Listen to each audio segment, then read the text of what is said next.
What's going on, guys? Welcome back to the RedBeard Outdoors podcast. Today, I've got a special guest for you guys.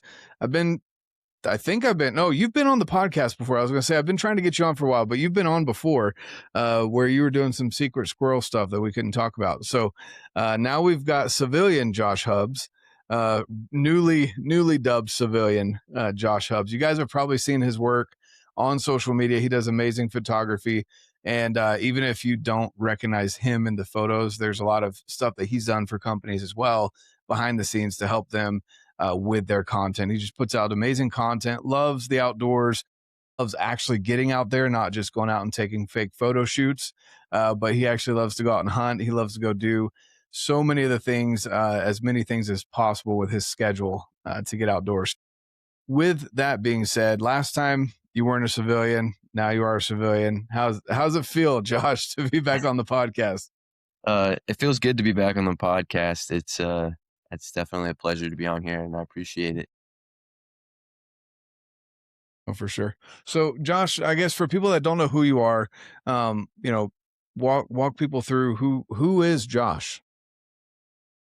So I'm just a videographer, photographer in the outdoor industry right now, trying to make a name for myself, kind of like everybody else, it seems like. But my main thing that I do is a lot of photography, and just getting out there. And I do a lot of bow hunting, a lot of rifle hunting. I don't really necessarily have one niche. If I would say my niche would be archery, but I do like to expand in everything, be that hiking, fly fishing, hunting with a rifle, or archery equipment as well. So just an all-around outdoorsman that likes to get out there and run around with the camera. Yeah, for sure. So, last time we talked, I think you were in Arizona and then you moved up north. And now you're bouncing between Idaho and Washington. So you live in Idaho, and then you work at Spokane Valley Archery, right? Yep. Working at Spokane Valley Archery. Most of you guys probably know that archery shop. It's run by Josh Jones, or Podium Archer. Um, great guy. Love working for him. Love working on bows. I mean, that is my passion. And yeah, it's a great job that gives me the flexibility and allows me to be able to run around with the camera as well on the side. That's awesome. Yeah, man, I can't imagine working on bows all day. I'm blessed to have Wild Arrow right here, super close, so I don't have to learn all that stuff quite yet. One day, if we ever move away from this area, I'm gonna be kind of screwed because I'm a little spoiled. That's awesome that you get to play around with people's bows all day. Uh, you know, with that being said, what I guess up in Idaho, there's a lot of opportunity to get outdoors, to enjoy everything from rugged mountains to there's some flatlands, there's a lot of snow. You being in northern Idaho, there's a lot more brush country, kind of where you're living at, if I imagine. So, what kind of plans do you have this year as far as hunts go, and things that you've got coming up for 2026? Yeah. Excuse me. So this year for 2026, I've got a few different hunts planned. I do have hunts that I'm filming, but for me personally, I have a archery elk tag and archery deer tag here in Idaho. We also have the ability to pick up leftover tags in Idaho as residents, but we pay a non-resident fee. So I'm going to see what tags are available there. Hopefully be able to snag a tag or two that way as well. I'll also be as a non-resident hunting Oregon, Arizona, and maybe have a hunt in New Mexico. But Oregon and Arizona will be deer hunt and elk hunt for both those states as well. And yeah, dude, up here in northern Idaho, it's a little different. It's a different beast. It's steep, big, rugged country, and in some spots, it's pretty thick. Definitely way thicker than Arizona. Yeah, for sure. That's crazy, man. So you're planning on hunting Arizona, Yep, Idaho, Oregon. yep, Whew, that's a lot right there. yeah. What I guess so mainly archery, or I guess you obviously do rifle and archery, but you've got archery elk in Idaho. What draws you to Oregon? What are you going to be doing over there? So for a lot of you who may not know, I've spent probably about 9 years growing up in Oregon, and living over there. I got the blacktail bite, man. It's fun, and for me, It's a great archery hunt. I love the archery hunt. The weather's just not the best when you wanna hunt blacktail, and there's something about hunting 'em with a rifle that is a long range fun game to play. So, I'll be going over there chasing them with the rifle, and then we have the Roosevelt elk over there, which they're only on the West Coast, so it's a species that I'll just be going after with, I'll probably chase them with a bow, to be honest with you, in probably later September. I gotcha. I gotcha. That's awesome. I haven't gotten a chance to hunt blacktails. I hear they're pretty awesome to hunt. I know you've got the blacktail bug. Do you prefer blacktails with a rifle then in Oregon?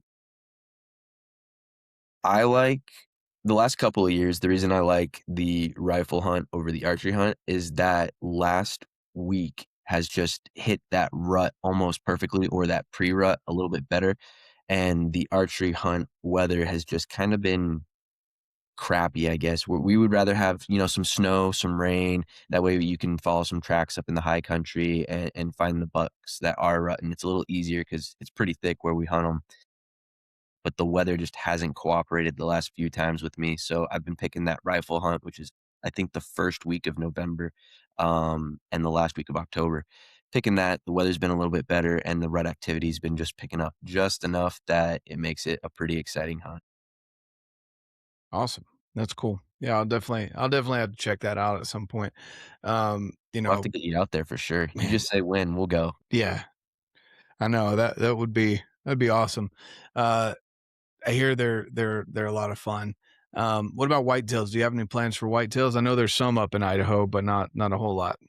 Yeah, so that would be the species that I'm chasing here. I'll probably be doing a late season archery hunt on those whitetail, and if I can pick up a second tag, I might pick up a rifle hunt for them, but, I'm excited to chase whitetail. They're different than the eastern whitetails. These are mountain whitetails, and I've heard you hunt them similar to how we hunt blacktail or how you hunt Coues deer.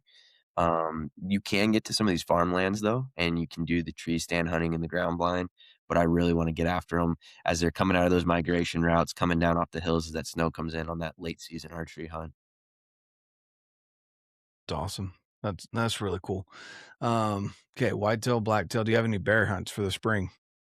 No bear hunts for this spring. I will be filming a bear hunt, this spring for, Ty Jordan and Dan with Elk Shape, up in Alberta. That should be a fun hunt. That'll be an archery one, but, yeah, other than that, That is the awesome. That would springs. be that will be a lot of fun. Yeah. Yeah, I'm stoked. Ty wants to sit on the ground and chase bears. He's like, "So, like, what size bears are we looking at?" They're like, "Oh, like 400 pounds." I'm like, "Dude, we're gonna be on the ground with a 400-pound bear. That's gonna be pretty fun, pretty exciting." Yeah, yeah. I've seen some of Dan's videos of that camp, and this last year, I mean, he had the cubs coming right up to him and sniffing his bow, and I'm like, man, yeah, I don't know if I mean, I'm sure the guides told him, they could be comfortable with him and whatnot, but I don't know, man. I don't know if I could do that. I'll be honest, I hear a lot of stories, and this I don't recommend doing this if you're just a listener or a viewer, but, I hear a lot of stories about black bears, and a lot of people are scared of them. In my experience, uh there's a respect obviously for these animals, but they're kinda just big dogs, man. You can I've chased them up a tree before by, like, barking behind them, and I've sat on the ground and I've had them walk towards me. I actually have a video, filming a cub 2 cubs and their mom, and I'm maybe 30, 40 yards from them, and I'm filming them, and she knows I'm there, and I know she's there, but the respect was there, like, it started off a little heated, and once we kinda she established, "Hey, this is the line, don't cross it," and I sat down and just filmed them. It was kind of a cool experience to be there with them, but yeah, as long as you have respect, they're pretty chill. Now grizzlies, I wouldn't mess with those. Yeah, yeah, no, I mean, Y yeah, I mean, I don't worry. I mean, I've had some close encounters myself here, but and they do seem to scare off pretty easily, at least the smaller ones, but I just think about, a big 400, 500-pound boar coming in wanting food. That's a little bit different story than the little cubs coming in, and even those cubs, though, man, their nails can I mean, they can tear you up pretty easily if they really wanted to. So anyway, have fun with that. Sitting on the ground without a Yeah. weapon filming. Hey, we'll have some great photos and Yeah. great videos that I can't wait to share with everybody. Yeah. Yeah, that'll be awesome. That'll be awesome. Sweet. So kind of going back backwards here in the conversation, just talking about and I don't remember if in the last podcast we talked about this, but what got you into archery? And then we'll feed into the outdoors and rifle hunting as well. But what got you into archery? Yeah, so growing up, my dad was a rifle hunter, and that's kinda how he introduced me to hunting, was rifle hunting and shed hunting and getting out, and then eventually, I remember sitting at home watching like The Crush with Lee and Tiffany and some of this other stuff that I was watching and like Fred Bear. I was like, man, that just seems like so much more of a challenge than just driving up and shooting something. It's because that kind of is what it felt like. I mean, yeah, we would hike in the backcountry and we'd go find stuff, but once we saw it, it was dead. I was like, I want to challenge and push myself. I remember I got my first bow and went out and started practicing with it, finally got it back, and I was like, "I'm gonna do this." My first hunt was an elk hunt. I wasted every single arrow and was picking them up off the ground, trying to chase this bull. I don't know. I knew I was dead on when I was at home practicing, but that fever hit and dude, I missed every single shot. And from that moment on of realizing I was within 30 yards, I had this crazy cool story of this bull elk bugle, and he had his cows there. I was watching them rut around, and I was probably with them for about 45 minutes before the first shot opportunity came, and I was trying for the big one, and then from there, it's just it went to the wind after that. I was like, "Hey, if it's got antlers on its head, I'm sending it like that fuzzy spike's going next."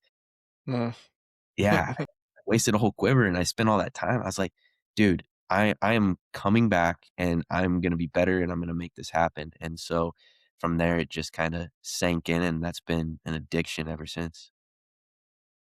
yeah. Yeah, no, that's awesome. Yeah, it's something different. I mean, when you tell people about that first encounter with a bull, you get those mule deer guys that are like, oh, they're just big, smelly cows. Um, I disagree with that, man. I know people love mule deer, but man, there's something different about elk, and I know it's become pretty popular in the last 5 years or so to come out and hunt elk, especially for eastern guys, but it's just something different. Just the first time you hear that bugle, the first time a bull walks up on you, their curiosity, how the herd interacts with each other, how the bulls interact with each other, like all of that is just super interesting to watch, and to listen to while you're up there on the mountain. So, yeah, man, I don't know if I had to choose one animal the rest of my life, it would still be elk by far, to Our chase. scenery and everything is Yeah. just phenomenal, and the time of year, it's just perfect. Perfect for getting in the backcountry, perfect for camping, and like you're saying, I mean, they're a staple of the mountains, they're a staple of the West. I mean, don't get me wrong, mule deer are too, but you see mule deer in the low desert, and they're out in the Midwest as well, but there's something about September elk that you just cannot get out once you've got in. Once you're in that, it's a full commitment, and it's an addiction. You can't get it. You can't get rid of it. Can't shake it at all. Yeah, I'm waiting for that North Carolina tag to open up.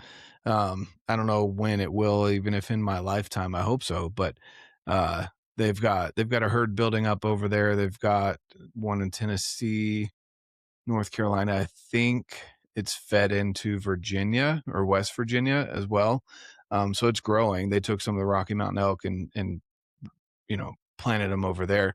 And I think there's hunts actually in Tennessee for elk, currently, if I'm not mistaken, or no, Pennsylvania. That's what I'm thinking of. Yeah, it They has have some them in Pennsylvania as crazy well. elk. Yeah, yeah, yeah. So that's really cool. And to think that they were originally plains animals, man. That they used to just walk around on the plains, kind of like bison. That's crazy to think that we've driven them up into the mountains like they have been. But either way, yeah, elk, archery elk, it's hard to beat it, man. It really is. Just that time of year, being up in the mountains is phenomenal. So you got introduced by your dad, and then you got into archery elk hunting. Um, now you work at a bow shop dealing with people's archery stuff all the time. I mean, what has kept you going after archery and not just sticking with rifle or one other particular um, method to hunt? Why archery? Think the draw to archery is the sheer fact that it doesn't matter how much I practice or how much I put in. There's something that I'm not accounting for, and there's something that can and will go wrong where I can be absolutely flawless on my execution, on everything, but I can still mess. And I can practice day in and day out, and I will never be good enough to make every single shot absolutely perfect. I know we see people on the hunting channel and in the hunting industry, and it's portrayed that they just absolutely slay. But I will be completely honest and tell you, I've heard stories where those same individuals have missed or wounded, and yeah, it happens. It's inevitable. It's going to happen. It doesn't matter how much time you put in, and just that sheer fact right there drove me into that because I can practice and I still can't practice to do everything. And that's a challenge that I'm like, I want that challenge. And it's fun because every opportunity is different. It's not, oh, I just have to wait for this elk to step out from behind that tree and I can shoot it and then walk over and pick it up. Like it's not the challenge of waiting for the shot opportunity. It's the challenge of getting in close, getting the shot opportunity, playing the wind, playing the eyes. I mean, sometimes you're going in on a herd and you got to play the eyes. It's like a giant game of chess, and it's got so many different moves and variables that you can't account for. I mean, we can't see the wind. 1 minute, it's perfect. We're slipping in. We're 20 yards, hits the back of our neck, stock's blown. Wasn't anything that we did, but just that sheer fact there. And then becoming successful while doing it. The successful part is what drives me back again and again and again. It's addicting. And once you know you've played that game and you won, that's where it becomes I think unmatched in the hunting industry for a game that or a hunt can't beat. Yeah, no, for sure. Yeah, that's a good way of putting it. There's constant change, and even when you think you've got it dialed in, there's always something. Mother Nature will throw something in or whatever. One elk decides to change the whole herd and move it in a different direction just because. Just like we have gut feelings, I imagine elk have the same thing where they're just like something's not right. We need to move. Yeah, man, there's something special about that. Yeah, Um, and, all like right, well let's. Oh, go ahead. oh, I was gonna say outside of the hunting aspect of it, the thing is like archery's changed so much in just like the last 15 years. It's been insane. Like the innovations that are coming out and the tuning systems and the cam systems and how we've advanced. That's another thing that drove me into that is like learning all of it. And I've kind of been growing up with it. But being an archery tech, working on bows, and I've done that, oh shoot, probably for like 13 years now I've been working on bows, and it's been awesome just to see everything and how it works, and then getting the new tuning systems and playing with it and knowing that you can build a setup to do pretty much anything you want out of a bow. Like just one bow you can do and shoot. And when you shoot it, your neighbors don't complain. But if you shoot the rifle in the backyard, they complain about the noise. Yeah, yeah, yeah. That's for sure. It's definitely one of those things, and obviously, people out there listening, still be careful. I mean, there's still freak accidents that happen. Make sure you know your backdrop, don't sky draw, all the stuff that me and you take for granted that we understand. I mean, um, yeah, Yeah, don't don't shoot your neighbor's house. I've don't been with a screw it up. buddy that Yeah, don't be dumb. Yeah, exactly. I mean, it's really what it boils down to. Uh, Sweet. Yeah, I mean, archery, rifle. I mean, you love blacktail, whitetail, mule deer, elk. There's a lot going on there. So let's shift gears a little bit and talk about maybe let's pick out one of your favorite hunting stories um, of all time up to this point. I mean, you're still young. You got a lot of years of experience ahead of you. But at this point, give us one of your favorite hunting experiences, whether you were the hunter or you were with someone, it doesn't matter. Just your favorite hunting experience up to this point. man. Um Would have to probably Put you on the go. spot.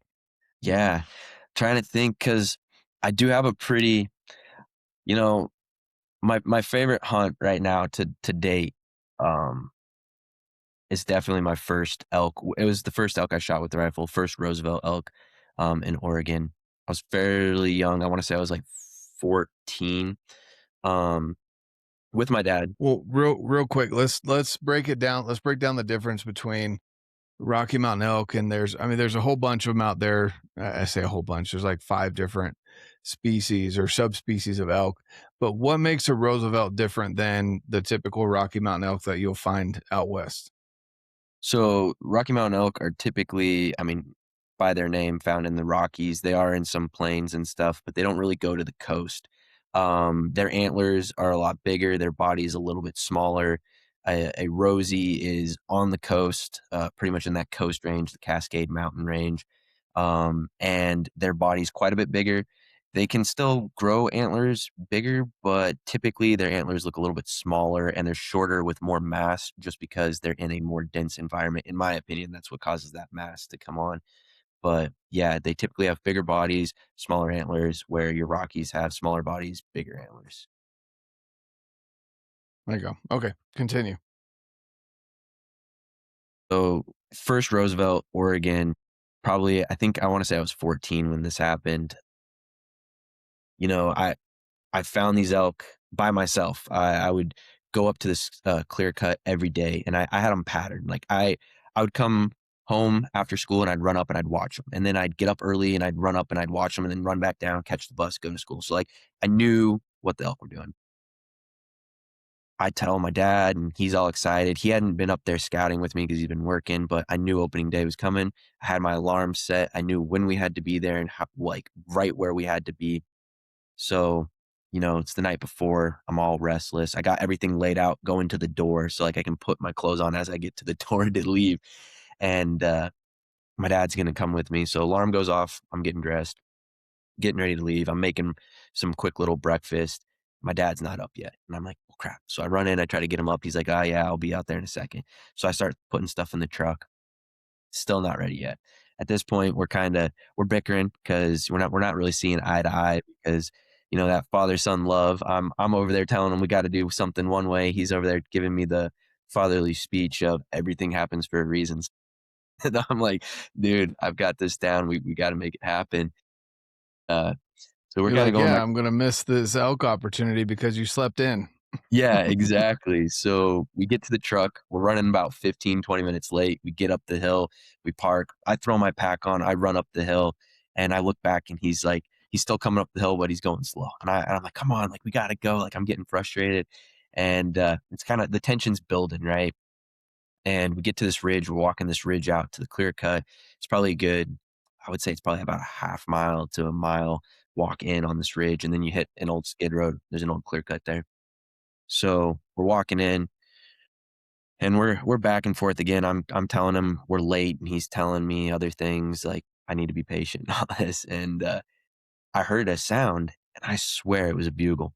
So I look at him and I'm like, did you hear that? They're bugling, they're coming out, and the sky's just getting that gray light, in the horizon. And so I know when that sun comes up, they're gonna move out of that clear cut and we don't have a lot of time.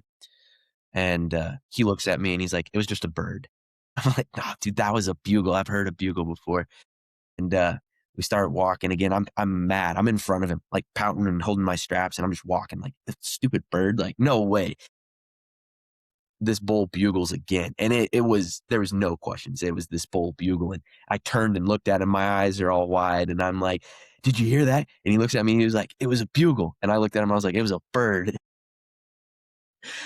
He's like, we gotta go. I was like, that's what I've been saying this whole time. So we drop our packs, we start running down this road. And I'm excited. I know where the elk are coming out of, and he hadn't been up there yet. But as we're coming around this corner, there's a hill, and he wants to get on that hill to see down the backside. And I know if you just come around the corner, it puts you at the top of a landing and you can just see everything. So he starts running up the hill. I'm trying to get him to come down. He's, again, not seeing eye to eye at all.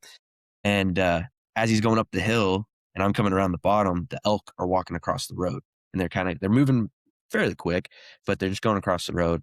And I remember seeing a cow, and I get down and I take a knee, cow, calf, cow, spike. Here comes a branch bull. I remember hearing my dad yell, shoot. I pulled my gun up and I went to shoot. My safety was on. And I was like, oh crap. So I'm trying to like fix the gun, get it back and work because I didn't really know what happened. My dad's yelling at me to shoot. I'm telling him to shoot. And at this time, I mean, bull, cow, calf, like stuff just crossing the road. And we're losing our opportunity as they're going into the timber. I kind of tune him out. He tunes me out. We're kind of mad at each other at this point, and we're probably 80 yards apart. And through the reprod, I see this rack coming through, and I'm just like, you know what? If I aim straight down the middle of the road, I'm gonna shoot this thing as soon as it comes through. I see it. I see him coming in. He's walking straight into the crosshairs, and as soon as that shoulder hit, touched one off, dropped him right in the road. I'm excited. My dad's like up there. I can hear him hooting and hollering. First person I try to call is my mom, and I'm letting her know I killed an elk. And she's like, "That's crazy. Your dad just got off the phone with me. He killed an elk." And I'm like, "Well, he's just up the hill from me. Like, I wonder what he shot." And so I run up the hill and I'm like, "Hey, I shot the elk. It's in the road." He's like, "Hey, I shot the elk." And I'm like, "Wait, what do you mean you shot the elk? I shot the elk." And then he shows me his brass, and I had ejected around. I had 3 rounds in my gun, and I was shooting a 30-06. He shot 7 in MOA. He shows me his brass, and I don't have my brass. It's down there in the road. He literally makes me go and find my brass to prove that I pulled the trigger. And I'm like, dude, there's no way. I was like, I never heard him shoot. He swears I never shot. So anyway, I find my brass. We meet up. We talk. Turns out we had shot so simultaneously, we didn't hear the difference. And when we flipped that bull over, at that moment, we were seeing eye to eye somehow because they were 3 inches apart. We hit the same side, 3 inches apart, dropped that bull. And I guess I owe him one because he let me keep the bull as saying that I shot it. But in reality, it was a bull that we both shot. It was my first Roosevelt and first bull elk. It was his first Roosevelt and first elk in many years. So it was a great time to be there, great experience to share it with him. And just one of those cool things where things weren't working out, but somehow at that exact moment, we shot simultaneously, the same time, the same elk, even being separated. So it was pretty cool. That's crazy. That's crazy. That elk had no idea what was coming for him. A 30-06 and a 7 You MMO8. literally That's just got knocked out. You're those are straight some down. powerful rounds. Yeah. Yeah. I've never seen an elk drop so fast. That's awesome. Yeah, exactly. Yeah, just toppled over, I'm sure. I've never hunted rosies. That's another one that's on the list. I know a lot of people love them. I know they're bigger bodied, usually darker antlered too, just from the brush that they rake. Um, but yeah, they're gorgeous animals, and they're not just a little bit bigger. They're significantly their bodies can get a couple 100 pounds bigger than a Rocky Mountain bull, depending on obviously the age class and the size of the animal, but they can get a lot bigger than the Rocky Mountain elk. So that's really cool. And for you to have that experience with your dad, you know, it's funny you say that your dad was sharing that dad wisdom. All things happen for a reason. Um, do you think obviously that day it turned out really good? Do you think that your dad did he stay in shape, like the hunting shape, or he did? Okay. Okay, cool. So I want to talk to you about that because um that's kind of a big deal. I know you personally don't have kids at this moment. Maybe some point in time you plan on it. Um but how did that make a difference for you, your dad staying in shape and wanting to hunt with you? How did that change? I guess it wouldn't say it would change it, but how did that affect your hunting experience versus some of the dads that you see out there that might be struggling with their weight or their fitness levels, but they want to introduce their kids, but at the same time they can't maintain a fitness level to be able to introduce their kids into the woods. How would you say that helped your dad with you? Yeah, definitely. A little quick backstory. He fought fire his whole entire career. He was a wildland firefighter, not structure, but wildland. And a little side note, he's He's crazy. He retired and then jumped on a pedal bike, not a motorbike, a pedal bike, and went from the Pacific coast all the way over to New Jersey where he ended. And it was like 50 something days. He just got on a bike and just rode it across the country just to say he did. But growing up with him, there's a pretty good age gap between us. He's uh oh man, he's 60 something now. So like I didn't have the dad that was like, "Hey, I'm going to go out in the yard and play all the time with you." Like he worked and he was always, I guess I was younger and he was older, how that happens, not close in an age gap there. Uh, Him being in shape and staying in shape, he would push me all the time up these mountains. He's like, he would be hiking up and, I'm 15 and I got a pack on and I'm walking and my pack weighs maybe 25, 30 pounds. His pack's 45 pounds and he's walking in front of me or just right next to me. And he's like, when you're my age, let's see if you can do this, and I'm like, dude, it honestly gives me something to look up to, like, wow, that my dad's pushing me, and he would push me to always do better and always go harder, and if I thought I was going harder, next thing you know, he would dang near try to kill himself, honestly, to try to push himself harder just to see how far I'd push myself, and I would say that that's translated into what I do now and like to stay in shape, like, without that push, without that drive, without those goals, I would not be doing what I'm doing now, and I probably would have looked at archery hunting as too big of a challenge, taking on backcountry hunts by myself and stuff. I probably would not have done that, but because he's pushed me and because of his stories and what he has done, I've looked up to him, and I'm like, that's kind of my motivation and my drive is I want to be like that when I'm his age, and now like he's 65, and I'm like, dude, he's out there running mountains still, and I'm like, "Dude, I wanna do that when I'm 65." That's awesome. That's really good to hear. It seems like more and more, people are letting things slip with their whether it be nutrition or fitness. And I know the desire is there for a lot of fathers and maybe women out there as well, but mostly fathers out there. They want to share their passion for hunting, fishing, and outdoors with their kids.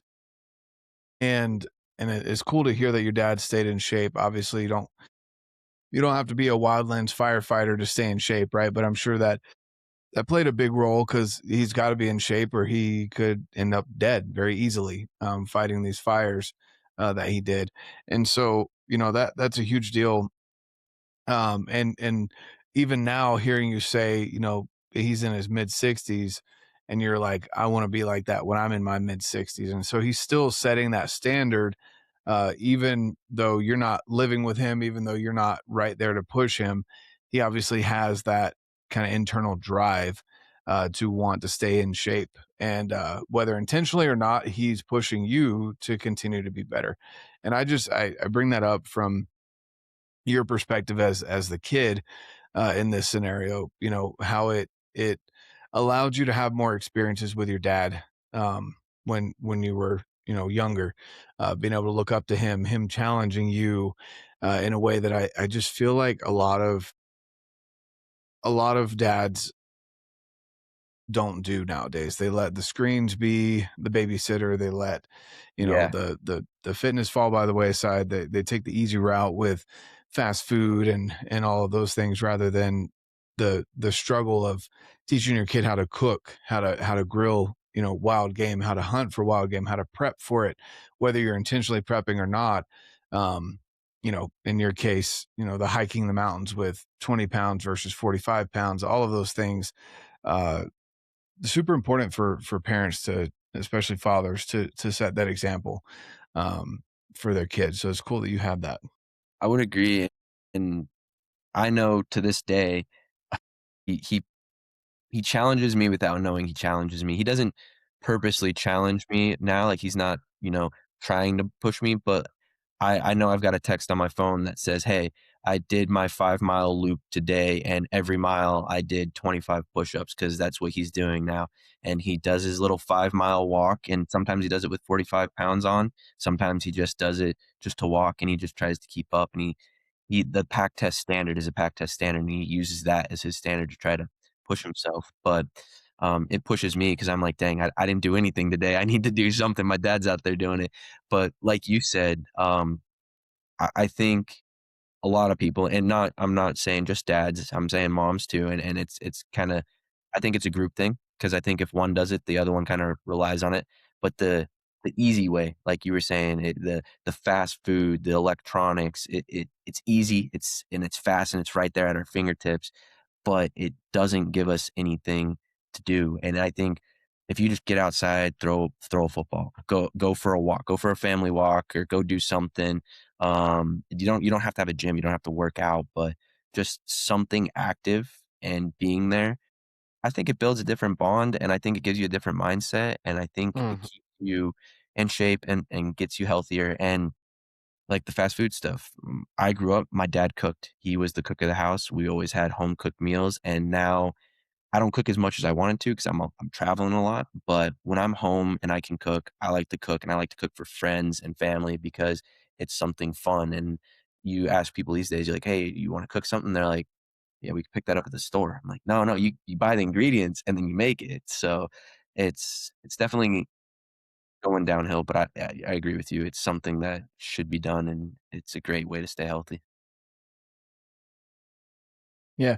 And the other thing too, it's crazy because I just ended up, unfortunately, the job's requiring that we go back in the office a couple days a week, which that's a whole nother thing. But it's funny because anytime you work in an office setting, uh, the amount of junk that's in the break room, the amount of uh, I call it a bribe. It's funny. We were sitting there and they're celebrating going back in office, celebrating with burgers and it's just a bunch of mess from a food truck company, which is cool to have every once in a while to have a treat like that is it's not a bad thing. But they're hitting that whether intentionally or not, that dopamine of the fats and sugars and all of that together with the burgers and the fries and then the ice cream right afterwards. And I'm sitting there and I jokingly said to him, I was like, "Why I don't accept bribes except for my wife, right?" But I said I don't accept bribes um, to be excited to come back in the office. But I'm sitting there eating my ground venison with some rice that I brought from home or my elk roast with a little bit of rice that we made at home. And it opens up a whole nother discussion. I offer it to the people in the office. They know I'm a hunter.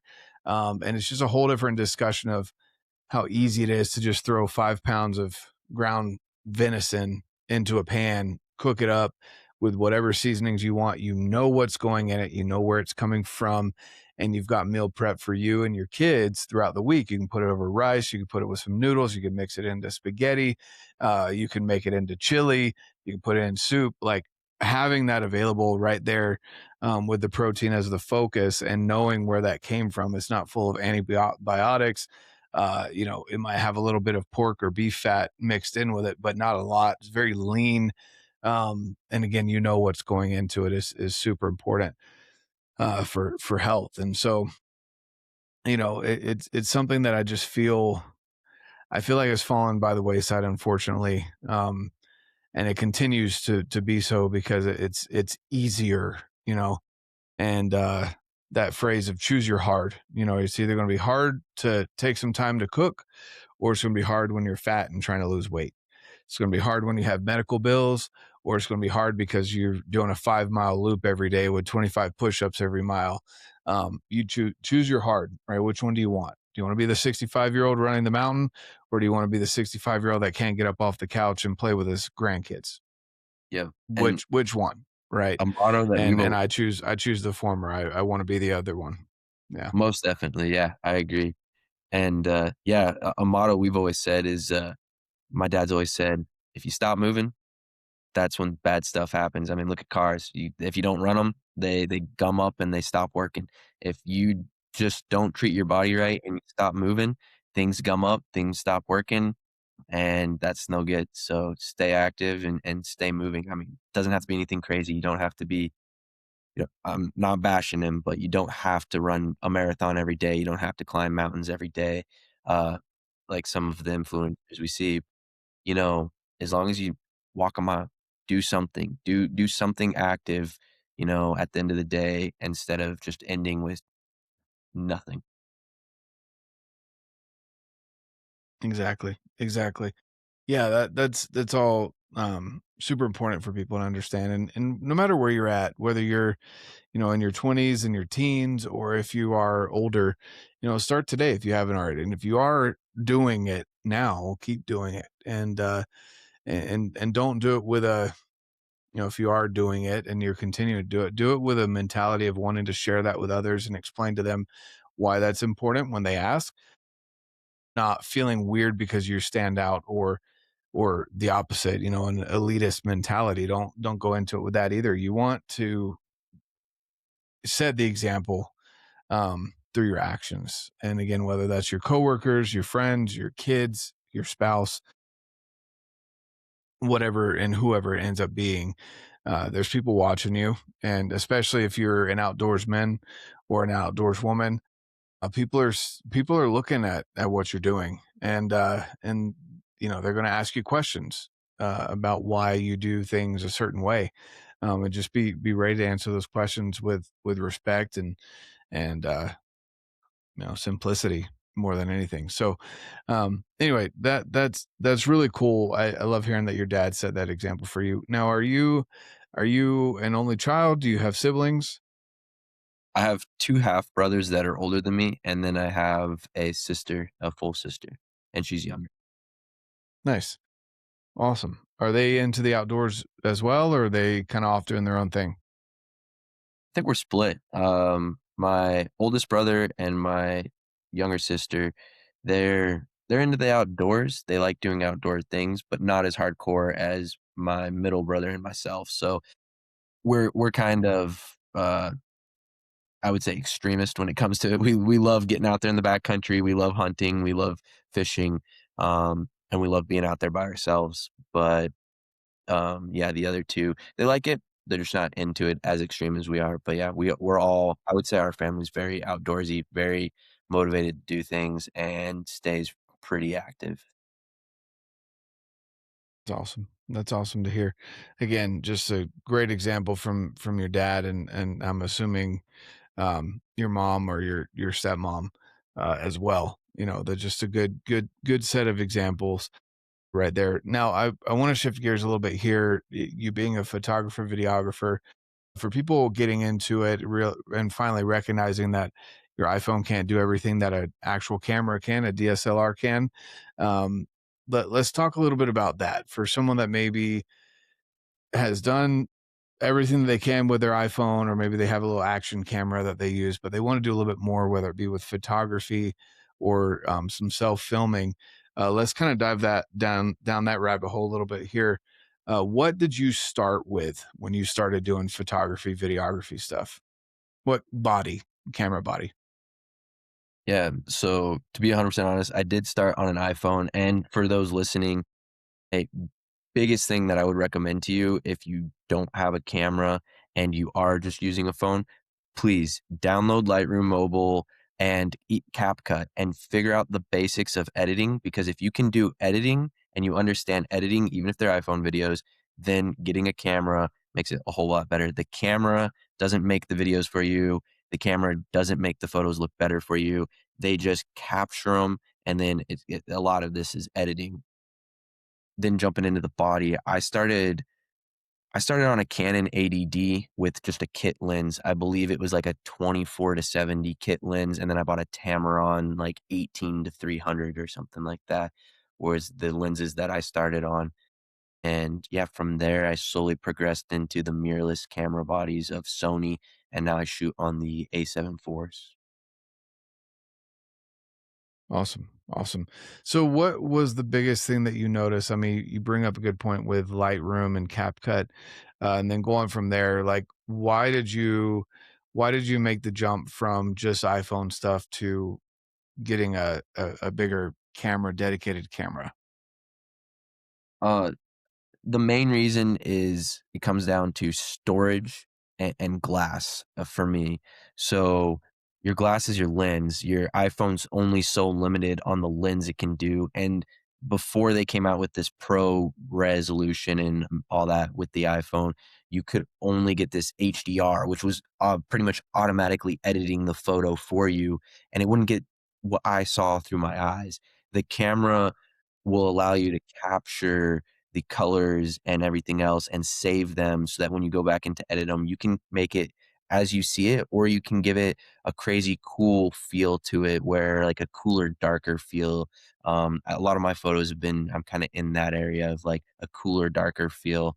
You can make it warmer. You can change the hue. So being able to have control really pushed me into a camera. And also the fact that the iPhone only had X amount of storage, I could, on a camera, I can run my SD cards and then I've got terabytes of storage of SSDs afterwards. But again, it gives you a better quality glass, better quality image, and then gives you the freedom to just really expand and edit and make that what you want it to be afterwards. Yeah. Oh, for sure. Uh, what would you say your favorite type of, we'll say, photography? Do you like to have a subject? Do you prefer gear, landscapes? What's your kind of preferred photography? That's a great question. W when it comes to, like, gear and stuff, Because I we would well, I'll just say real quick, I mean, you do a good job. You did an actual, I don't know if you've done multiple, but you've shown the, how you do the edit so that you can cut the person out and it looks like a floating bow at full yeah, draw. I thought that was pretty cool, that you shared that edit. But anyway, sorry, you were gonna answer. yeah, I like creative shots, shots that um, you can take and then, like you're saying, like the floating bow at full draw, that always raises eyebrows. People are like, "I can see the grip, I can see the strings. How did you get that photo?" Or if you take a photo and you cut a person in half and have him like the dude's upper body's here looking back at his legs and his legs over here, and you put a caption there like when your body says go and your legs don't want to keep up kind of thing. Like doing cool, fun edits in Photoshop and stuff like that is always fun. But I love doing photos where I have a general story to tell. It doesn't matter if it's the products or a person, but I like to have a story to tell. So there's got to be a subject and then something that that subject's telling. So if I'm going to do a product photo, it's got to be in use. I like using them in use so that there's a story being told and that product still being showed. That's why a lot of stuff I do is on hunts themselves, not none of that made up stuff. Then I really love doing subjects too because you can get, I mean, you get raw emotion with the person or you get to capture them in the moment. And I really love doing that. So as long as there's a story to tell, I love it. As you can see, I don't do a lot of lays for me, just because I have a hard time telling a story with a lay. I feel like it's just like, okay, this is cool. There's products here, and they do turn out really good. I mean, the guys that take the photos of lays do amazing work. But just personally, I like having a subject with a story. Yeah, that makes sense. Um, that's cool. And yeah, I guess a lot of people kind of gravitate towards, like yourself, you gravitate towards the storytelling, then some people really like the gear. Um, and I mean, one could argue, just be devil's advocate here, you could tell a story with the flat lay by simply, this is the product that you trust, and then kind of go into why, your experience with the stabilizers or the arrows or the rest or the sight, what the bow even, why you chose those things, and yeah, it looks cool, but also at the same time, it's like whenever I see, you know, we'll just say like Ryan Haynes, whenever he puts it out there, like, why does he choose those products? Kind of deal is the way I look at it. And he's definitely one of the ones that does a phenomenal job at those flat lays and figuring out the backgrounds and all that stuff. Him But and Gage also, crushing it. yeah, yeah, yeah. And I love hearing the idea though that, you kind of gravitate towards that storytelling. And what's interesting is some people are going to look at your photos and just say, that's a cool photo. And then you've got other people that will look at it and pick up on that story. Um, and I don't know, some people gravitate towards one thing versus the other. And so it's cool to hear you explain that. Um, I guess let me ask, what uh if you had to hunt one animal for the rest of your life, predator, prey, whatever animal, and what weapon, what would it be?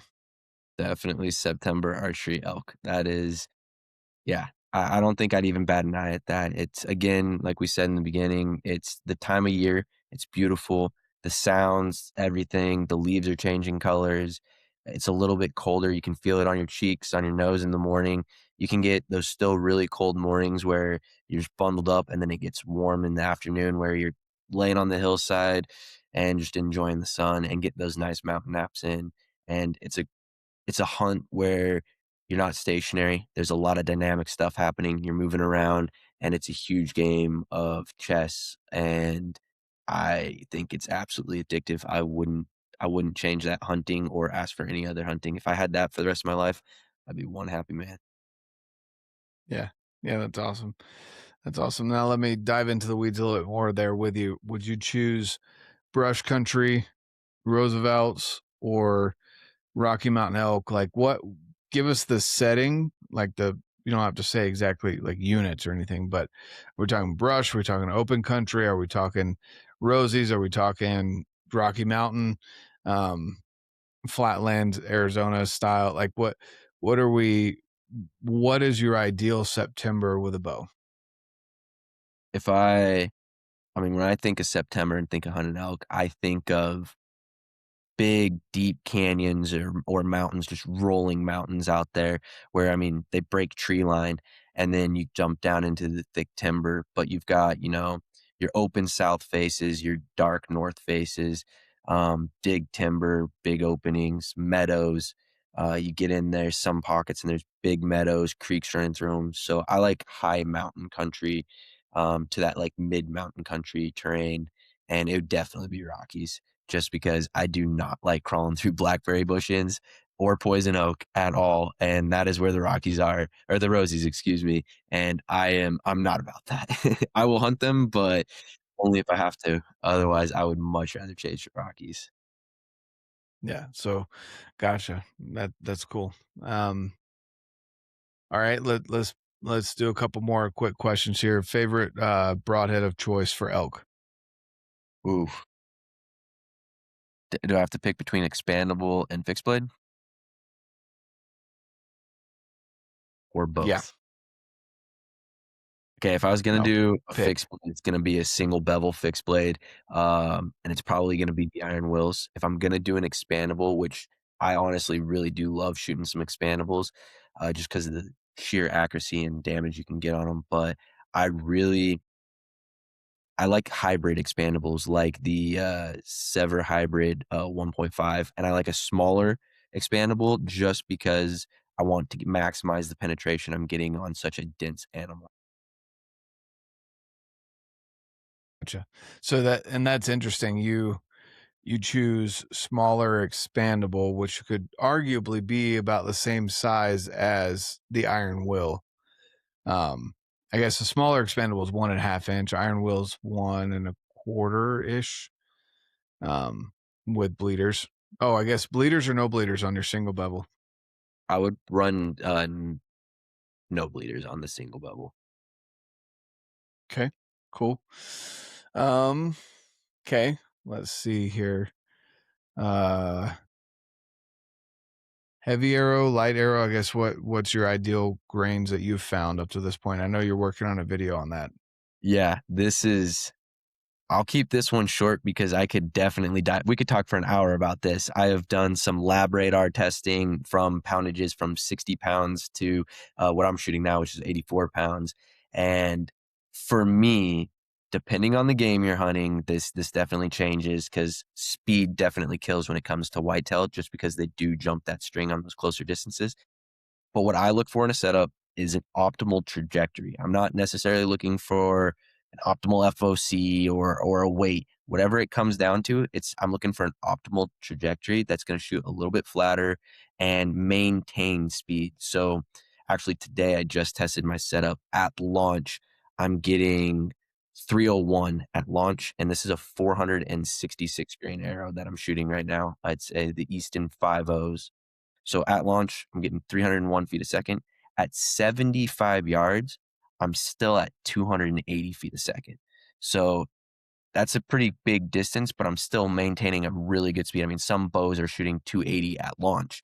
So keeping that speed out there, I'm shooting a pretty decently heavy arrow at a decent speed where I'm maintaining that FOC and that kinetic energy that I like, and it just kind of balances out. So ideally for me in my setup, again, I'm shooting 80, 83, 84 pounds, 29 and a half inches on the draw. I like to sit anywhere between 450 and 488 on my arrow. Okay. Awesome. I like it. And I agree. Trajectory is important. People argue momentum, people argue penetration, all this stuff, and it really does come down to what you're hunting. What kind of game are you hunting? If you're shooting rosies at 20 yards through some thick brush, you want a heavier fixed blade projectile. If you're shooting open country, 70, 80 yards, maybe a mechanical, right? Which, have you ever tried the Evolution Yeah, mechanicals? I have, and I've Okay. heard a lot of good things about them. I shot them, great groups out of them. Haven't killed anything with them yet, but my buddies who do kill with them, I've seen quite a bit of devastation, good blood trails, and great success. Yeah. Yeah, for sure. I've killed let's see, what have I shot with it? Elk, mule deer, and whitetails. And their blood trails have never disappointed me with its mechanicals. And I've always got the fixed in the back of my quiver. But yeah, they're by far my favorite, especially for 4 millimeter arrows. I always recommend people go a glue in system because, in my opinion, this is my unprofessional opinion. There is no half out that's good enough for my standard of where there's a hinge point right there where the arrow, the carbon and the aluminum or whatever meet for the half out. Um, yes, you're kind of stuck to a certain system if you do the glue in. I know Iron Will makes a phenomenal one, but I like mechanicals. So, the next best is, or in my opinion, the best is Evolution, um, with a collar, and then the fact that it goes down the shaft pretty significantly, and you can change out between fixed and mechanicals with a little Allen screw, um, and just changing the blades. So you're not stuck to mechanicals or fixed. You can swap it out however you like. Um, but yeah, if you're gonna shoot 5 mil, sever. I've never shot an elk with a sever. I'm trying to think if I've shot anything other than a squirrel with a sever. It cut the squirrel in half. Yeah, Like, I don't yeah. Uh, but yeah, no, that's awesome. I've heard really good things about it. The sever. I know they fly good. I've never had any issues there, and they make the hybrid. So if you want the smaller cut, 1.5 inch, and then you've got the bleeders or that hybrid portion. I think it comes out to almost 2.2 inches total cutting diameter. So pretty Yeah, I good watched setup there. my buddy Um, shot his elk at 20 yards with a sever. It was the 175s. Shot at 20 yards. I watched through my binos that elk take 8 steps and then disappear in the bushes. I actually thought it ran down the other side. Came over there to him and I was like, "Hey, we're gonna have to give it a minute, whatever. We'll wait." He's like, I'm pretty sure I heard him coughing right there. I was like, well, we'll play it safe. And I was like, let's find your arrow. I found his arrow. And then I saw some blood just maybe 10 yards away. It's like, I'm going to take a photo of that. That's kind of cool. And I walked over to take a photo. The elk was laying right there, dead, piled up. So I was like, that's awesome. that is awesome. That is awesome. I'm trying to think if there's any other gear related. I mean, we could go down the rabbit hole of bows and sights and all that. But Those arrows solid. are you going to shoot the 90 pounder this year? I don't. I might shoot the 90 pounder if for fun. I don't know if I'll hunt with it, to be honest with you. It's pretty smooth, honestly, but 80, 84, 83, it kills, 70 kills, 75 kills, 60 kills. It's not needed, but if you can shoot it, why not? Yeah. You just get to shoot a Yeah, heavy. I agree. I'm actually we're gonna do a video where we crank it up to 100 pounds just to say that we did. Uh, but just I don't know. From a hunting perspective, I guess if you practice with it all year long, it'll probably start feeling like your 80 pounder does. But with a 70-pound bow or an 80-pound bow, I mean, especially a 70-pound bow, I feel like I can draw that back, like seated, kneeling, tree stand, weird angle in the saddle, whatever, and I can draw it back super slow as I want. And I don't think I could do that with a 90-pounder or a 100-pound bow. Like it just you can get it back, but there's a lot more movement involved. Getting the bow back to anchor and that can affect your opportunities. So obviously Cam Haynes does it. He's been doing it for years. Josh Bomar's been doing it for years. You know, if you train with it enough, awesome. But also there's a lot of people out there that I'm like, I trust their opinion because they've been shooting a lot more archery than me. And they swear by 60-pound bows because you get much more than that and you start tearing up your shoulder with repeated use. So Yeah, yeah, just keep that in mind. For people out there listening though, I would say if you can, like go try it. Why not? It's fun. It's fun to say that you can, but eh, it's definitely stiffer than what I expected going from 84, 85 pounds up to the 95 pounds that it was pulling at the time. It was it it took a second for me to get took two draws for me to get it back and be like, okay, I can do this. And then after that it was fine.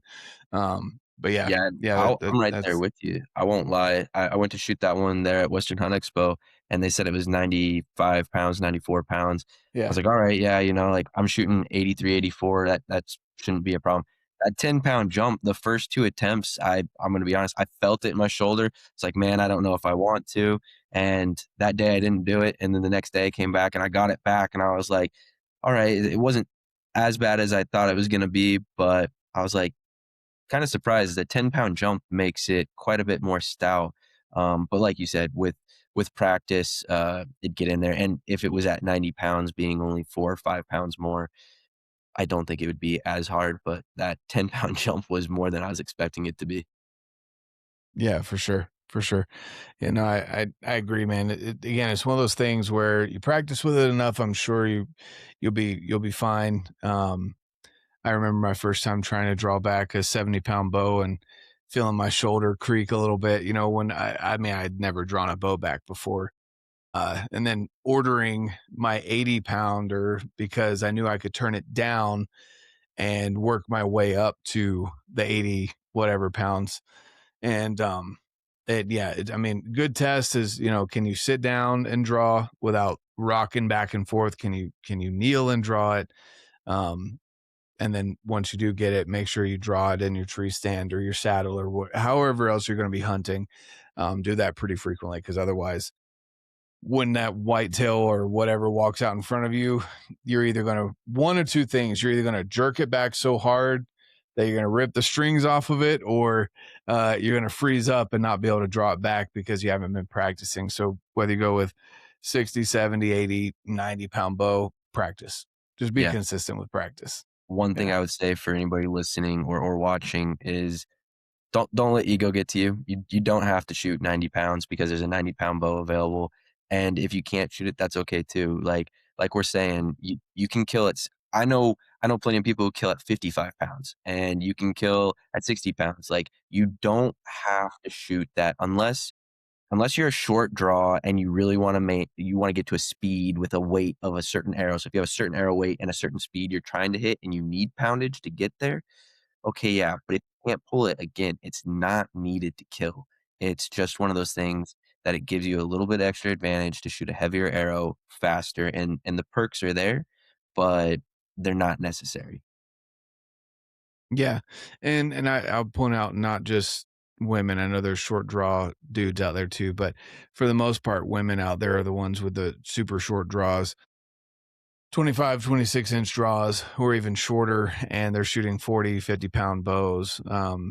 You know, and they kill plenty of stuff. So again, sharp broadhead, straight arrow flight, and then know your limitations. Obviously, those people that are shooting, you know, lower poundage, shorter draw lengths are not shooting an elk at 100 yards, right?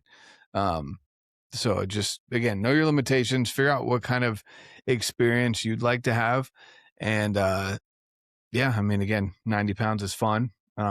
We'll see if I end up with one or not this year, just to say that I did. And if I do, I'm just going to go ahead and crank it up to 100 just because. So Yeah, love that. why not? Yeah. Why not? Yeah. You know, the other thing, just saying the 100 pounds, it's crazy to think that I'm trying to remember it wasn't the Romans, but these guys that had long bows Yeah, that were 110 pulling pounds. 90 and 100-pound long bows. Yeah. You know, to the point where I think it was on Joe Rogan's podcast, they talked about the bone structures, the shoulders, and the bone structures themselves of the archers from that day and age were so much more dense and built up because they were pulling these bows back without cams at 100 pounds. Like, that's insane. And so anyway, it makes me feel kind of like a wuss thinking about that. Yeah. But anyway, anything else that we haven't hit on that you want to touch on before we wrap it up here? No, I do like what you said though about knowing your limitations. I did a video recently on knowing your limitations when it becomes ethical or non-ethical in archery. And the biggest thing for everybody listening or watching again, it depends on the archer. My ethical distance might be different than your ethical distance. It honestly comes down to your capabilities, your setup, and your confidence in your setup and capabilities. So just understand that. And if you're looking for a reference point and you don't know what your ethical range is, I always like to give people kind of a rule of thumb that I like to go by is your poundage. If you shoot 55 pounds, keep it 55 yards and in. If you shoot 70 pounds, go 70 yards and in, but don't shoot past your poundage if you don't know where that ethical range is until you figure out where you are and where you're confident at. Yep. Yep. No, I agree with that. That's awesome. Well, sweet. Well, Josh, I appreciate you coming back on the podcast to talk to us about some archery and just some fun stuff and updates with your life and kind of what's going on there. So excited to see what you've got coming up this year. And where can people find you if they want to look up your stuff? Yeah, you guys can find me on TikTok, Instagram, YouTube, and Facebook. That's all going to be What's your under. handle? Yeah, it's all gonna be pretty much under, Hubs 14. Perfect. With a Z? Yep, HUBVZ 14. Perfect. Awesome, guys. Definitely go check it out. All of his pages, whatever social media you're on. And then obviously look forward to seeing these hunts and everything else you've got coming. Yeah. With that being said, guys, really appreciate you guys tuning in. Have a fantastic rest of your day. And like I always say, get out, live your life, and love it.